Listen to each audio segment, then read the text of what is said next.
You are looking live. Here comes the play. Goodman at the free throw line. Jumper. He broke his ankles. He is Houdini. Mickey Mantle don't care about you, so why should you care about him? Nobody cares. That's not a good call. No. You don't like that call. I don't like that call. Woo, woo, woo, woo. Not so fast. As I've said this plenty of times before. If you know me, I'm a Maryland basketball fan. And there's a big problem down in College Park with Maryland men's basketball.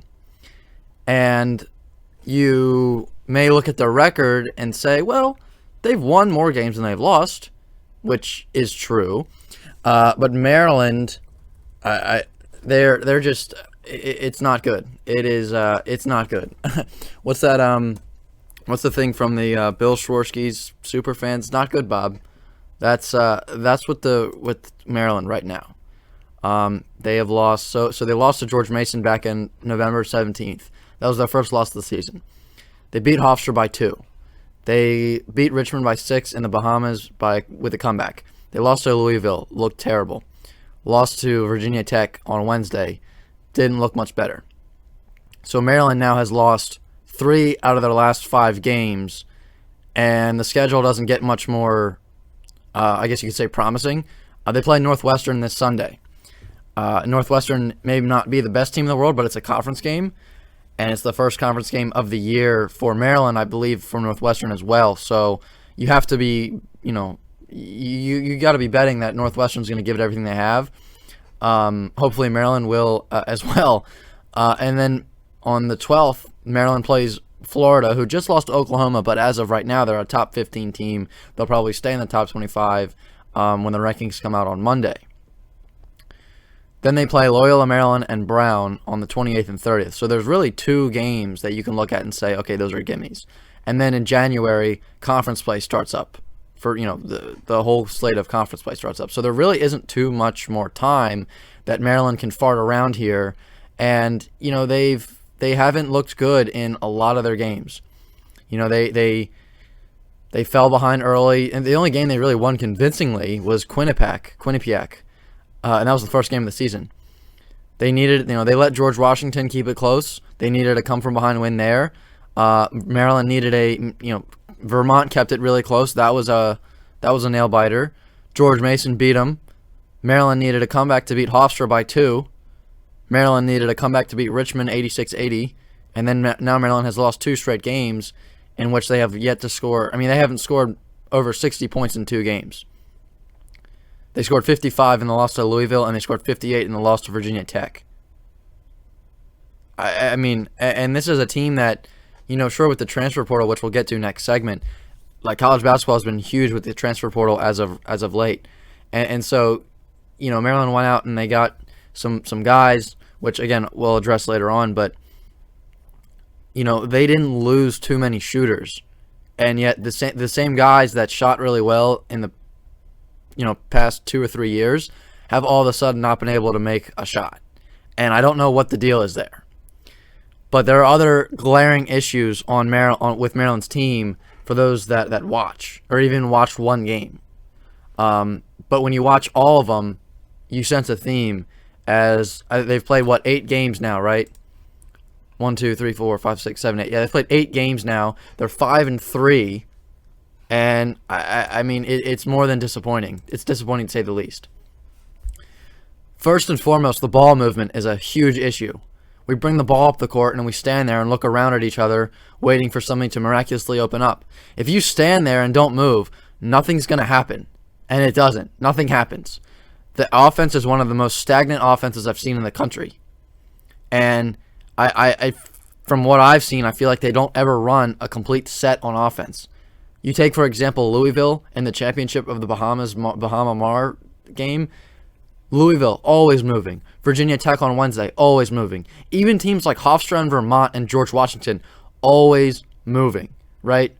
Or maybe not always, but for the better part of the game, they're moving around, right? They're not standing around, more often than not, they're moving around is my point.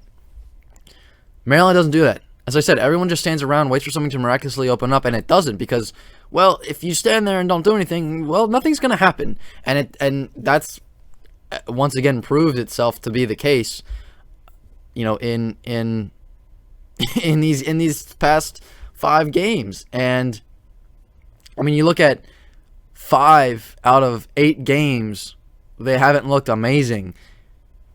As I said, they lost 3 out of the last 5 games, and in those wins, they haven't looked great either. The shooting, as I've touched on previously, is another huge issue. For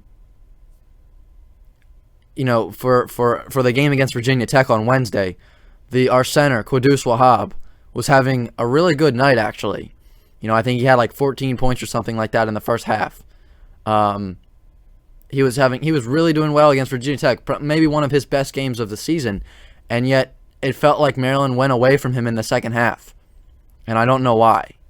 It felt like, I think Virginia Tech definitely made an adjustment on defense. I think that's definitely part of the reason, right? But it felt like they weren't working to get him open, which goes back to the movement on offense where we just don't move. We have 2 plays that we run, and it's either we run around the outside of the perimeter, pass the ball around, wait for something to hopefully open up, or Wahab comes up to the top of the key, gets the ball, nearly gets it stolen away, passes it back to the guy who passed it to him, and now we have 10 seconds left on the shot clock and we have accomplished nothing. Those are the 2 plays that Maryland has right now, and I don't know if it's I don't know what's going on. I really, I wish I had more reasoning, but all I can tell you is they're not shooting the ball well and they're not moving the ball well. And when we do have guys that shoot the ball well, we stop feeding them. And that was not only a key with Wahab in the Virginia Tech game, and of course, I do realize that Virginia Tech made some adjustments in that game, but it felt like Virginia Tech made the adjustment, right? And then we just said, oh, okay, we can't go to him anymore. That's not how that works. Virginia Tech makes an adjustment, you make an adjustment back. It's a chess game. It's a game of chess, you know what I mean? It's not just, oh, they made an adjustment on Wahab, we can't give him the ball anymore. What kind of game plan is that? Wahab has had his struggles in the past where he brings the ball down too much, and he doesn't go up strong with it, or he can't catch the ball and stuff like that. And he had a few of those little errors in the Virginia Tech game, but for the most part, I thought he was pretty sharp. And I don't know. I mean, I know that he got into some foul trouble in the second half, so that probably has something to do with it. But I don't know. There's just something that wasn't there, and I feel like there's a big disconnect right now with Maryland basketball this year. Going back to shooting, away from Wahab, going to shooting as a whole, and you've heard the saying before. You live by the 3, you die by the 3. Maryland was 1 for 13 from 3-point range against Virginia Tech on Wednesday. That is absolutely atrocious. How can you shoot 13 threes and only make 1? I think I could shoot 13 threes and make more than 1. And again, that was 1 for 13 of the team. And I've kind of touched on this before when I had a recap of the Richmond-Maryland game last week. But Maryland just doesn't take good shots. And and it's not that our guys can't make the shots, it's just that they're making bad decisions. And whether it's Eric Ayala taking the ball up and shooting the ball 5 seconds into the shot clock, or it's waiting till the last second and heaving up some prayer, the decisions just aren't there. We're not clicking on offense right now, and it needs to be figured out because, as I mentioned, conference play is next month. We've got 2 opponents, if you want to count Northwestern, we've got 2 opponents this month that could possibly beat us, and then conference play starts next month. If you don't figure it out now, we're going to enter conference play. I mean, at worst, I would imagine, I don't think that Maryland will lose to Northwestern on Sunday, but given that if they lose to Florida, and then they beat, so let's say they're 5-3 right now, you're looking at them and you say not ideally, but most people are maybe expecting them to be 8-4 going into conference play. You have 4 losses in non-conference play, and they came against George Mason, Louisville, Virginia Tech, and Florida. 2 of those teams, you can maybe argue, 2, maybe 3, you can argue, okay, they're decent teams, right? I'm not really sure about Louisville just yet. They've had a lot of issues with their coach at the moment, so I'm not really too sure what to think about them. Virginia Tech, like, again, that's another team I don't really know what to think of, but maybe you can make the argument that, hey, they're good. Florida, top 25, that you already know they're good, right? George Mason, inexcusable. You can't lose to them. But again, as I mentioned, like there's been a theme with this bad shooting. And there's 3 players that have really gotten on my nerves about this, really. Eric Ayala, Dante Scott, and Ian Martinez. As I mentioned before, Eric Ayala sometimes shoots way too early in the shot clock. He shoots anytime he's semi-open, and even when he's covered, he takes too many bad shots, and on Wednesday he was held to 2 points against Virginia Tech. He's shown a theme of not being able to move the ball as well, which is why Maryland brought in Fats Russell, because Eric Ayala was the point guard last year, and things didn't go so great. Ayala was, trying to become the point guard when Cowan was at College Park, and, they didn't really, when possible, it was Cowan, it wasn't Ayala, so there isn't too much confidence with Ayala at the point guard. So that's why they brought in Fats Russell, and that's also why Ian Martinez is running the point guard. And maybe, I may not be the biggest fan of that, but it's just where Maryland is at right now. That's the bottom line. We really have one true point guard, and that is, I mean, we have other guys, but we just don't play them, which I'm going to get to in the next segment. But we really have one true point guard, and in order to be successful in college basketball, you need a deep team. You need more than one true point guard. You need more than one guy that can score. You need more than one guy that can move the ball. You need more than one guy that can catch and play the game of basketball. You need more than one guy that can do that. And Dante Scott, he takes a lot of shots, but he seems to have a half-decent shot selection at times. He makes them sometimes, but the decision-making, again, like I'm not saying these guys can't make the shots. Like they've shown that they can make them every once in a while, but it's just the decision-making, If we scheme their shooting ability into our offense, Maryland could be really good. It feels almost like we're being lazy. And, again, I'm not saying these guys are awful athletes and they can't make a shot. Statistically wise, they can't, but that's really due to the decision making that is happening right now. Ian Martinez, who some people haven't heard of until he arrived at College Park, has taken the 3rd most threes for the Terps so far this season. And if you need further explanation on that, I don't know what to tell you, other than it's another instance of poor shot selection, poor offense, and poor decision making. There's not much more to it, Ian Martinez at Utah wasn't a sharpshooter a 3-point sharpshooter. So far this season, Maryland has 5 players that have attempted at least 18 3-pointers this season, and we've played 8 games.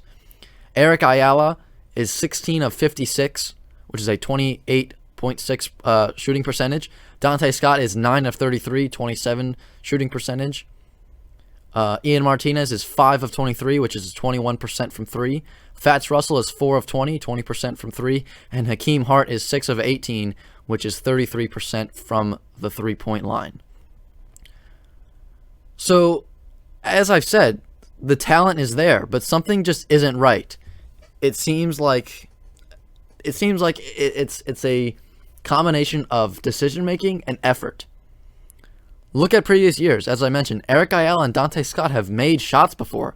Eric Ayala was arguably one of the better shooters on the team in previous years. Where's that gone? Where in the world is that now? And Dante Scott as well. He's been a guy that, Maryland relied pretty heavily on last year. And he was pretty sharp in his freshman year as well, 2 years ago. Where's that this year?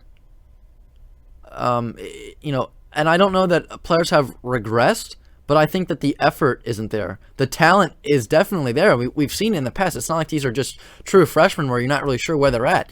These guys have shown in the past that they have the talent. It's just the decision-making, the shot selection, which is part of decision-making, and the effort. The effort just isn't there. And I don't know what else to say. Hakeem Hart has really grown into a nice role. He's become he's become a guy that plays a lot of minutes, and I feel like sometimes he's forgotten out there. Sometimes I forget he's even on the floor because he just doesn't get the ball, and we're not moving. It's just a lot wrong at the moment, and Maryland really needs to figure this thing out. And even in the past, Fats Russell and Quddus Wahab were big contributors where they came from. Russell from Rhode Island and Wahab from Georgetown. And so, where is all that this year? I think, I obviously mentioned countless times about decision-making and effort, but I also think it's a deal of chemistry. These are a lot of guys where, Maryland has, 1, 2, 3, 4, 5, 5 or 6 transfers this year, combined with the people combined with the guys that are already there. So I can understand where there might be a chemistry issue going on, right? But this is now 8 games into the season. As I mentioned, conference play is right around the corner. These chemistry issues really should start to be getting worked out, and yet it feels like we're going backwards in many ways. And obviously everybody is frustrated right now. The coaches, the players, the fans, everybody, the donors, everybody's frustrated right now. And some have said that it's coaching that's to blame. And while you may be able to kind of contribute that to part of the problem, I have a question for those people. And maybe not for those people, just in general. How come the players aren't taking it upon themselves to figure this thing out? And maybe that's not really what should be happening. But if the coaching is really all that bad, right? Why aren't the players taking this thing into their own hands to figure this out? Where's the leadership from the players? It feels like there's no leader that's stepping up and saying, "Hey, guys, we got to do this." And I think you look at years prior, and you look at a guy like Daryl Morcell, and you say, "Hey, that was a guy that really led the team." He may not have gone out and got 30 points a game, but he was a leader in the locker room. And Anthony Cowan is another guy that I think you can point to in years past as well. Maryland, you could argue Maryland doesn't have that this year. There's a lot of soft-spoken guys. Dante Scott talks to the refs a lot. He doesn't really say much other times. Eric Ayala, he's very soft-spoken. Fats Russell, I don't even know what he sounds like. There's a lot of kind of, and I'm not saying there's anything wrong with that, but there's just not I just have the feeling that there's not a true leader right now in the locker room on the players' side of things. And, is what we're seeing, and there's another question I have, is what we're seeing right now on the court, is this? Is it? Is what we're seeing players taking this into their own hands? Is that what we're seeing? Because if so, it shows, again, it just further shows their lack of leadership. And, I don't know that that's something you can say oh, you need to get better at. It's not something like shooting where, okay, I'm not doing well at shooting. Let me go into the gym and work on that. Leadership is just kind of a quality that you either have or you don't. And I think there's a lot of guys this year that, maybe just aren't, I don't know. As I've said, in years prior, I think you look at guys like Daryl Morcell, Anthony Cowan, Bruno Fernando, those guys were leaders. They couldn't... Not only did they go out on the floor and play really well, but they were leaders on the locker room. And you saw them countless times where when Bruno Fernando and Jalen Smith were playing together, when Jalen Smith would make a mistake or something and he would get upset, Bruno Fernando would go over and, kind of hype him up a little bit, kind of get his spirits back up, kind of help him out, you know what I mean? There were times where Bruno Fernando would get a big play and he'd raise his arms to get the crowd going. You know what I mean? He was just, you could tell he was that leader. Anthony Cowan, same thing. Guys would make a mistake and Cowan would go over and say, "Hey, no, it's okay. Let's go. Move on to the next play." He was that guy. Morcell in years prior, guys would mess up. He would go over and help them out and talk to them and things like that. Things that leaders do. And I haven't seen that this year. I think there's some guys that are selfish. There's some guys that just are young. There are other guys that are just soft-spoken. You know what I mean? There's a lot of different things going on here. And again, with everything that I said, please don't take this the wrong way. Don't take what I said the wrong way. As I said, these athletes are skilled, right? They have shown in the past that they can make the shots. Like, they're good athletes. I know they're skilled. They're just not making the right decisions. They're just not giving enough effort. It's just other things going on. Once they figure everything else out, their skill and everything else will come back to them. Because these are guys like Ayala and Scott and Russell are juniors, seniors, graduate guys. You know what I mean? Like, these are not just true freshmen. You're saying, yeah, they still need to prove themselves. They've shown they can shoot the ball. They're just not doing it right now. And I think it's not that they're bad shooters. It's just there's a lot of other things going on at the moment. And, you know, for all things considered, I hope that Maryland figures it out. And, you know, this game on Sunday against Northwestern is going to be a big one for sure. So hopefully they'll get things back on track because, again, there's no time to mess around as conference play is right around the corner and a lot of other things are going on as well.